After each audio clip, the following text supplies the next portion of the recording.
Welcome back everyone to Pontos Fathom Hobbies. This is our paint through video for Cthulhu Death May Die Unknowable box. We're going to be starting off with 3 of the investigators as well as the great old one Hypnos. We've got the minis here. Hypnos sculpt. He's got these flowers and flowing capes and winged head. We've also we'll be following pretty much the card art here for these characters. We've also got the characters Harry Houdini, Agnes Fortin, and Eve Blanchette as well. I'll be doing a quick Zenithal prime of these, and then we'll start getting some base coats on them.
I've got a good base coat on these. I've got some washes on them, and I think that I can get these on the tabletop as they are. I'll probably revisit these in the future.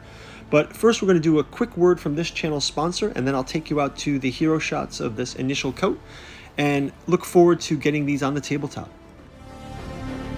Pontos Fathom Hobbies is brought to you by the books that we produce. Happy Halloween, everyone. We've got a monstrous tabletop here with clones, flesh androids, and antichrists wrapped up with the Reign of Trump, Tower of Trump, and the God Emperor of Trump. Thanks to Nereus Media for the sponsorship. We've also got our own bookstore, Pontos Fathom Press, where you can check out the Saturn Mysteries and Dragon Mysteries at our bookstore link down in the description. Our long-running 6 volumes of the Cthulhu Journals out of Lovecraft's Providence by Giuseppe Balsamo and August Moldenhauer, with the genealogy of Cthulhu, the psychoanalysis of Rillia, and the necromancy of Nyarlathotep. Also available in the Omnibus Edition hardcover, along with Alchemy and Anthroposophy in the Dune Saga, where we deep dive into what makes Dune great, and our artificial psychoanalysis of desiring machines. Pick up one of the individual volumes as well. They are standalone, so you can read into what's coming in artificial intelligence. We've got the King in Yellow, Lost Carcosa and the Yellow Sign, and the Killingworth Bogman Saga. Some of our newer books come as the Dirges of the Alabaster Kings from our Dreamland Saga, the Lost Cypria, and the Saturnalis Thralmorin, Black Gnosis. Finally, our newest fiction offering, The Alchemical Courtship in the Dreamlands, volumes 1, 2, and 3. Each volume taking place in one of H.P. Lovecraft's dreamland cities, Aim Aimless, Aim Vicious, in the city of Celiphaeus, Hope's Home, Hysteria's Heart in Daleth Leen, and the Stubborn Devotions, Inventing and Forgiving at the Temple of Hypnos in Ruined Thrawn. Thanks for watching. Check out the bookstore link, check out our Patreon, check out our podcast on Pontos Fathom Press, YouTube as well, and we will see you in the gameplay. Thanks for watching.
Thanks for everyone for watching and for making it to the end of the video. Like, subscribe, ring the bell, and you'll get notified when we get these in gameplay. And we will talk to you soon. Take care.